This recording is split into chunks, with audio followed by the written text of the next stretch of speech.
हरे कृष्णा।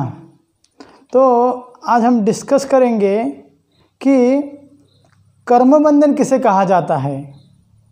और क्योंकि समाज में सुनते हैं ना, इसने बड़ा ही गलत कर्म किया है, तो कर्म अच्छा करना चाहिए, ये बुरा कर्म है, ऐसा कर्म के बारे में हम चर्चा सुनते हैं।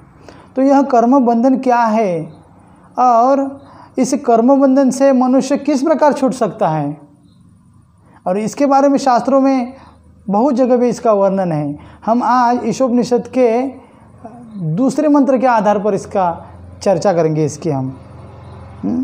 तो ईशोपनिषद का दूसरा मंत्र है कुर्वन् एव इह कर्माणि जीजीविषेत् शतं समा एवं त्वयि नान्यते तो अस्ति न कर्म लिप्यते नरे। कहा है कि कुर्वन् एव इह कर्माणि, यदि मनुष्य, इसका अर्थ है कुर्वन् एव इह कर्माणि, इसका अर्थ है यदि मनुष्य इस प्रकार निरंतर कार्य करता रहे, निरंतर कार्य करता रहे इस प्रकार, तो जीजीविषेत् शतं समा, तो वह सैकड़ों साल जीना चाहता है तो कोई भी समस्या नहीं है, वह जी सकता है सैकड़ों साल। तो प्रश्न यह हो सकता है कि यह निरंतर कौन सा कार्य करना चाहिए। संपूर्ण समाज में तो बिना रुके सब निरंतर ही कार्य कर रहे हैं, हाँ, ऐसा कौन सा कार्य करना चाहिए निरंतर हमें। तो ईशोपनिषद के पहले श्लोक में कहा है, क्या कहा है कि ईशावास्यमिदं सर्वं यत्किंचन जगत्याम जगत तेन त्यक्तेन भुज्यता मागृत कस्यचित् धनम।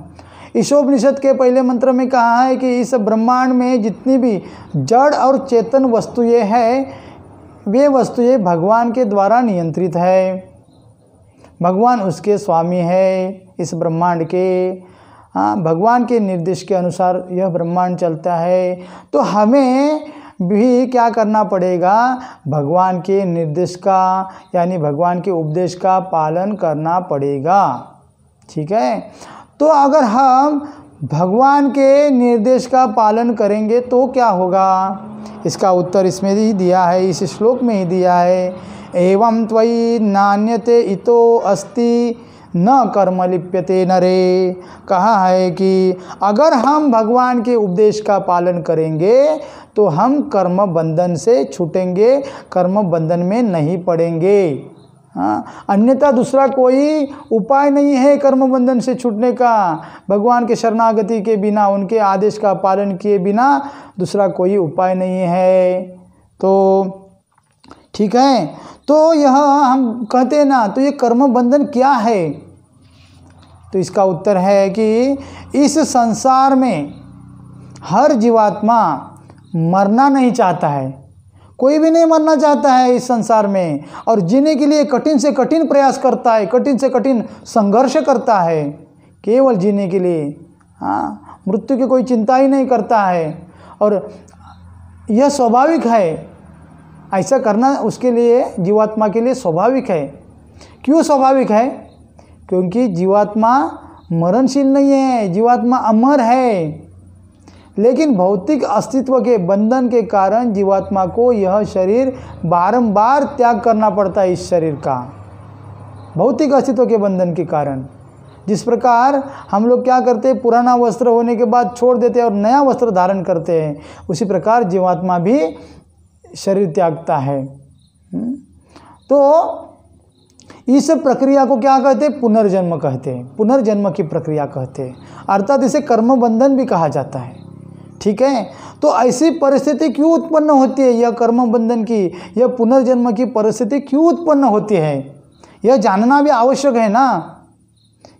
तो हर जीवात्मा, चाहे पशु हो, चाहे पक्षी हो, चाहे मनुष्य हो, हर जीवात्मा को अपनी आजीविका चलाने के लिए, अर्थात अपना भरण पोषण, उदर निर्वाह करने के लिए कर्म करना पड़ता है। बिगर कर्म किए कोई नहीं रह सकता। ठीक है, और यह कर्म करना भौतिक प्रकृति का नियम है। ठीक है, और यदि जीवात्मा प्रकृति के नियम के अनुसार कर्म नहीं करता है तो वह जन्म मृत्यु के चक्र में पड़ता है या गिरता है, क्योंकि ये जन्म प्रकृति के नियम भगवान ने बनाए हैं। तो भगवान के नियम का अगर पालन नहीं करेंगे तो व्यक्ति जन्म मृत्यु के चक्र में पड़ता है। ठीक है, और हम देखते हैं यह जन्म मृत्यु का चक्र चल रहा है इस संसार में, 84 लाख योनि में चल रहा है जन्म मृत्यु का चक्र। लेकिन मनुष्य जन्म ही ऐसा है जो जन्म मृत्यु के चक्र से छूट सकता है, मुक्त हो सकता है। किस प्रकार मुक्त हो सकता है? क्योंकि मनुष्य के पास विकसित बुद्धि है, जो बुद्धि किसी प्राणी के पास नहीं है, किसी पशु के पास नहीं, किसी पक्षी के पास नहीं है, केवल मनुष्य के पास विकसित बुद्धि है। इसलिए मनुष्य जन्म मृत्यु के चक्र से या कर्म बंधन से छूट सकता है। ठीक है, किस प्रकार मुक्त हो सकता है? तो उसके पहले मनुष्य को जानना चाहिए कि कर्म किसे कहा जाता है। कर्म के 3 प्रकार है, कर्म, अकर्म और विकर्म। तो अपने निर्धारित कर्तव्य के अनुसार और शास्त्रीय नियम के अनुसार जो भी कार्य किया जाता है उसे कर्म कहते हैं। ठीक है, ध्यानपूर्वक सुनिए। अपने निर्धारित कर्तव्य, हाँ, जिसे नित्य कर्तव्य कहा जाता है, हाँ, नैमित्तिक कर्तव्य हो या काम्य कर्तव्य हो, हाँ, कोई भी हो, अपने निर्धारित कर्तव्य और शास्त्र के नियम के अनुसार जो भी कार्य किया जाता है उसे कर्म कहा जाता है। दूसरा है अकर्म। ये कर्म, अकर्म, विकर्म की विस्तृत व्याख्या भगवद गीता में है, हम यहाँ संक्षिप्त में ले रहे हैं। तो अकर्म किसे कहते हैं? जन्म मृत्यु के चक्र से छुड़ाने वाले जो भी कार्य किए जाते हैं उसे अकर्म कहा जाता है। ठीक है, और तीसरा है विकर्म। भगवान ने हमें स्वतंत्रता दी है, हमें फ्रीडम दिया है।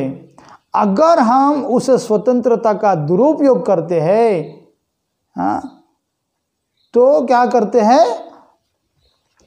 उसका दुरुपयोग करना ही विकर्म कहा जाता है, यानी निषिद्ध कर्म कहा जाता है। अर्थात कृष्ण भावना या ईश भावना के विरुद्ध जो भी कार्य किया जाता है उसे विकर्म कहा जाता है। तो बुद्धिमान मनुष्य क्या करता है? इस तीनों में से जन्म मृत्यु के चक्र से छुड़ाने वाला जो भी कार्य है जिसे अकर्म कहा जाता है उसका अपने जीवन में अंगीकार करता है, उसे अकर्म कहा जाता है, उसे अपने जीवन में अंगीकार करता है। तो यह अकर्म किस प्रकार करना चाहिए? तो इसमें यह जो ईशोपनिषद का जो दूसरा हम मंत्र ले रहे हैं, ये जो ईशोपनिषद के उपदेश है ना, इसके उपदेशों की विस्तृत व्याख्या भगवद गीता में है। भगवद गीता को गीतोपनिषद भी कहा जाता है। अर्थात सब उपनिषदों का अगर सार, अगर निचोड़ एकत्रित करे तो उसे भगवद गीता कहते हैं। भगवद गीता में उसका सार है। तो इस भगवद गीता में भगवान श्री कृष्ण भगवद गीता के 3 अध्याय के 9वें श्लोक में अर्जुन से कहते हैं कि यज्ञार्थ कर्मणो अन्यत्र लोकोऽयं कर्म बंधन तदर्थम कर्म कौन्तेय मुक्त संग समाचर। कि भगवान श्री कृष्ण अर्जुन से कहते हैं कि यज्ञ भगवान विष्णु का नाम है। ठीक है, तो श्री विष्णु के लिए निष्काम कर्म करने चाहिए। किसके लिए करने चाहिए? श्री विष्णु के लिए या श्री कृष्ण के लिए निष्काम कर्म करने चाहिए। क्यों करने चाहिए? हमने देखा है पहले मंत्र में कि भगवान कौन है, भगवान परिपूर्ण किस तरह है, भगवान शक्तिशाली है किस प्रकार है, और भगवान कौन है इसकी व्याख्या और बहुत सारे आचार्यों ने भी की है। आपको सबको पता ही होगा कि भगवान कौन है। तो विष्णु के लिए हमें कर्म करना चाहिए, अन्यथा कर्म के द्वारा इस भौतिक जगत में बंधन उत्पन्न होता है। अगर विष्णु के प्रत्यर्थ अगर हम कर्म नहीं करेंगे तो बंधन उत्पन्न होता है इस भौतिक जगत में। इसलिए हे कुंती पुत्र अर्जुन, विष्णु की प्रसन्नता के लिए अपने नियत कर्म करो, इस तरह तुम बंधन से सदा मुक्त रहोगे। तो कर्म बंधन हमें पता चला, एक कर्म बंधन से मुक्त होना है तो विष्णु प्रत्यर्थ कर्म करना पड़ेगा। इसे हम कहते हैं भक्ति योग, भक्ति कहते हैं इसे। हाँ, अगर हम विष्णु के प्रत्यर्थ यानी विष्णु के प्रसन्नता के लिए कर्म करेंगे तो क्या होगा? इसका भी भगवद गीता में 2 अध्याय के 40वें श्लोक में कहा है कि नेहा अभिकर्मनाशो अस्ति प्रत्यवायो न विद्यते स्वल्पम अपि अस्य धर्मस्य त्रायते महतो भयात्। भगवान श्री कृष्ण अर्जुन से कहते हैं कि इस भक्ति योग में किया गया प्रयास न तो विफल होता है, अर्थात इस भक्ति में यानी विष्णु के प्रत्यर्थ जो भी कर्म किए जाते हैं उसे भक्ति कहा जाता है, भक्तिमय कर्म कहा जाता है। इसमें जो भी कार्य किया जाता है वो विफल नहीं होता है और इसमें कोई दोष भी नहीं है, अर्थात किसी भी प्रकार की हानि नहीं होती। फिर भी कोई करते नहीं हैं, करने वाले करते लेकिन बहुत सारे नहीं करते, उनका दुर्भाग्य है। हमारी की तो इच्छा है कि सब लोग भक्ति करें, ठीक है। तो इस पद पर की गई अल्प से अल्प प्रगति महान से महान भय से महान बड़ा भय है उससे रक्षा करती है। थोड़ी सी भी प्रगति की अगर भक्ति में, हाँ, क्योंकि भगवान कहते हैं मेरे भक्तों का कभी नाश नहीं होता है। भक्ति करता वही भक्त है और भगवान कहते हैं मेरे भक्तों का कभी नाश नहीं होता है, ठीक है। तो सबसे बड़ा भय क्या है? सबसे बड़ा भय जन्म मृत्यु का चक्र ही सबसे बड़ा भय है। इससे बड़ा भय इस संसार में दूसरा कोई नहीं है। जन्म मृत्यु का चक्र ही सबसे बड़ा भय है। हाँ, अगर मनुष्य भक्ति नहीं करेगा तो 84 लाख योनि में जन्म मृत्यु के चक्र में गिरेगा। इसलिए हमें भक्ति करनी चाहिए। हाँ, यह हमारा कर्तव्य है, क्योंकि जीवेर स्वरूप है कृष्णेर नित्य दास। भगवान की भक्ति करना यही हमारा स्वभाव है। हाँ, अगर नहीं करेंगे तो जन्म मृत्यु के चक्र में हम जरूर जाएंगे।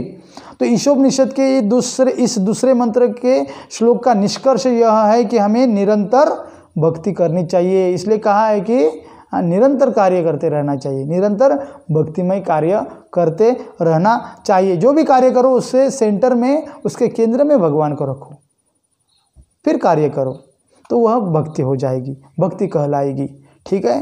अर्थात कृष्ण भावना में हमें कार्य करने चाहिए और इससे हम जन्म मृत्यु के चक्र से छूट सकते। यह इस श्लोक का निष्कर्ष है, ठीक है। तो भक्ति किस प्रकार करनी चाहिए, इसके लिए हमारे जो एक आचार्य है श्रील रूप गोस्वामी, उन्होंने एक बड़ा ही महान ग्रंथ लिखा है। उस ग्रंथ में भक्ति के बारे में विस्तृत चर्चा की है। हाँ, तो अगर जिसको भी भक्ति करनी है और करनी चाहिए सबको, हाँ, तो हम रिक्वेस्ट करते हैं कि उस ग्रंथ का आप अध्ययन कर सकते हैं। हरे कृष्णा।